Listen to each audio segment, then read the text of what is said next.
Assalamualaikum warahmatullahi wabarakatuh. Di video kali ini kita akan bahas teknik keempat dalam computational thinking yaitu algoritma.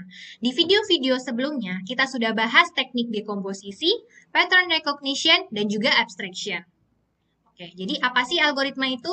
Ini adalah sekumpulan set instruksi langkah-langkah atau step by step untuk memecahkan masalahnya. Jadi, kita lihat bahwa tiap instruksi ini diidentifikasi dan ada urutan pelaksanaannya tadi ya. Kita lihat contohnya di gambar. Ada 5 gambar di sini, kita akan bahas beberapa saja. Yang pertama di gambar kiri atas, ini ada bagaimana cara memasukkan teh ke dalam cangkir ya. Kita perlu siapkan urutannya juga harus jelas, nggak boleh kita langsung tuang gitu ya. Kita pertama harus menyiapkan cangkirnya dulu. Pastikan cangkirnya itu bisa diisi dalam artian kosong atau kalau tidak kosong pun tidak penuh ya, biar tidak luber ketika nanti tehnya masuk. Kita harus taruh di atas meja yang lurus ya, tidak miring, biar tidak tergelincir cangkirnya. Kemudian kita pastikan juga tekonya ini memiliki isi ada tehnya. Kemudian kita pastikan sebelum memiringkan kita menuangkan, pastikan letak mulut tekonya ini pas ke dalam cangkirnya ya, agar ketika kita miringkan itu tidak tumpah, harus pas sesuai masuk ke dalam gelasnya. Kemudian sudut kemiringannya seperti apa, mungkin kita tidak terlalu memikirkan berapa derajatnya ya, tapi seenggaknya kita perlu pastikan urutannya itu adalah kita memiringkan agar tehnya nanti keluar dan masuk ke dalam gelas. Itu ada tahapannya. Contoh sederhana yang kedua, di bagian kiri bawah itu ada bagaimana cara menali sepatu. Itu juga harus ada urutannya ya, tahapannya ya. Nggak bisa kita langsung tiba-tiba jadi talinya, pasti harus ada urutannya. Pertama mungkin talinya harus kita masukkan dulu ke dalam lubang-lubang yang dalam sepatu itu. Kemudian ketika kita mau mengikat, nanti tali yang atas mungkin akan masuk ke dalam tali yang sebelah kiri bawah, lalu nanti akan diputar seperti apa, itu juga ada urutannya, ada tahapannya. Kemudian contoh lain mungkin yang di bagian kanan bawah, itu ada cara kita mengepek koper ya, itu gambar orang sedang memasukkan barang ke dalam koper. Mungkin kita bisa aja asal masukin barang, tapi agar kita bisa mengepak barang yang lebih efisien, lebih kompak gitu ya, kita perlu atur sebelah sini bagian bajunya, misalnya sebelah sini nanti bagian makanannya, nanti sebelah sini barang-barang lainnya, kita perlu atur, dan tahapan urutan memasukkannya pun juga harus sesuai urutan ya. Barangkali pakaian dulu yang kita masukkan, kemudian nanti makanan itu urutan terakhir, itu juga harus ada tahapan-tahapannya. Itu contohnya instruksi-instruksi dalam kehidupan sehari-hari kita. Oke, jadi algoritma ini sering digunakan sebagai starting point atau langkah awal sebelum kita membuat program. Jadi program yang baik itu sebaiknya tidak kita langsung coding, tapi kita harus rencanakan terlebih dahulu. Kita harus pikirkan dulu solusinya bagaimana dengan menggunakan kemampuan computational thinking kita. Kemudian dari situ kita gambarkan bisa dalam bentuk flowchart atau diagram alir dan juga dalam bentuk pseudocode. Mengenai flowchart nanti kita akan bahas di pertemuan video-video selanjutnya, sedangkan pseudocode nanti kita akan bahas. Jadi komputer itu kita kan memberi program komputer ya, bagaimana komputer bekerja, melakukan coding gitu berdasarkan algoritma. Jadi komputer itu hanya sebagus algoritmanya. Kalau algoritmanya itu jelek, maka nanti komputer pun akan menghasilkan hal yang tidak sesuai juga. Bisa jadi hasilnya buruk. Tapi kalau algoritmanya bagus, hasil eksekusi di komputernya, programnya juga bisa bagus ya. Jadi harus kita pastikan algoritmanya, hasil computational thinking kita itu prosesnya benar dulu, nanti kita baru bisa menghasilkan kode program yang kita harapkan. Oke, jadi algoritma ini bisa digunakan dalam berbagai hal, kita bisa lakukan dalam komputasi, hitung-hitungan, pemrosesan data, dan juga otomasi.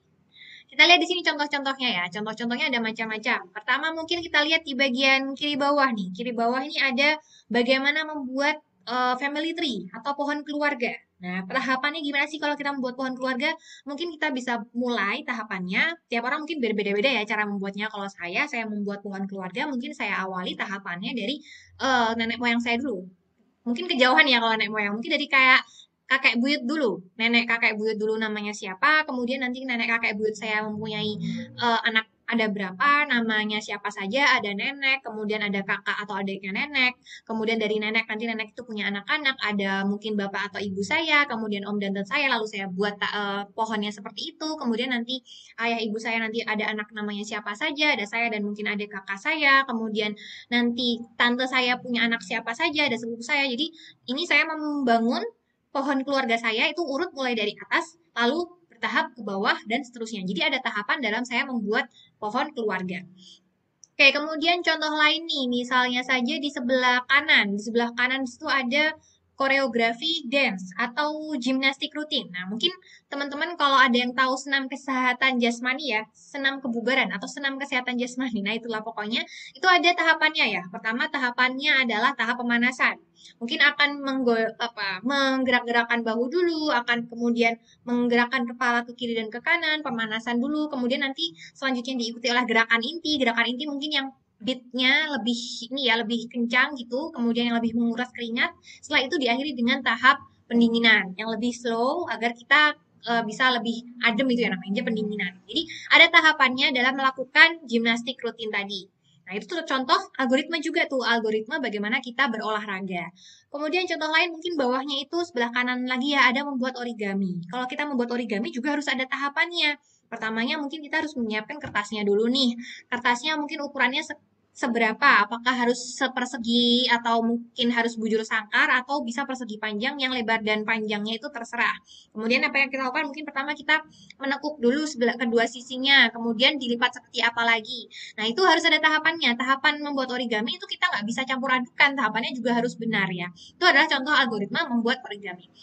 Mungkin di video-video sebelumnya juga kita pernah bahas cara membuat mie ya, memasak mie. Memasak mie pun juga ada urutannya, itu juga merupakan algoritma bagaimana membuat mie.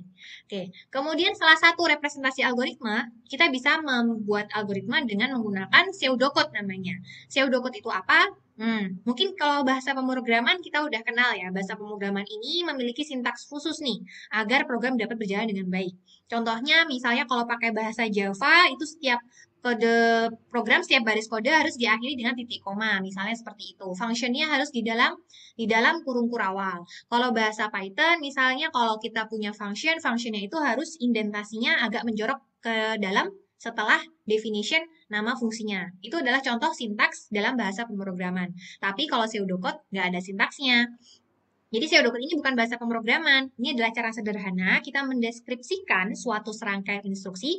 Nggak perlu sintaks yang aneh-aneh. Yang penting kita paham maksudnya seperti apa. Nggak perlu nanti harus ada titik komanya, harus menjorok ke dalam, harus ada kurungnya. Nggak harus seperti itu. Yang penting kita paham maksudnya tahapannya seperti apa. Ini adalah contoh pseudocode sederhana nih ya.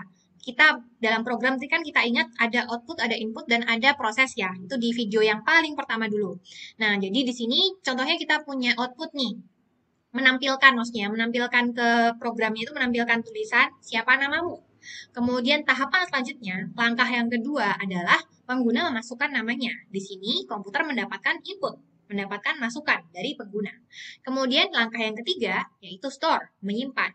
Nama pengguna yang sudah dimasukkan tadi di bagian tahap kedua tadi disimpan dalam suatu variabel lah. Ada wadah namanya misalnya namanya disimpan di sini nih. Oke, ini adalah tempat untuk menyimpan nama.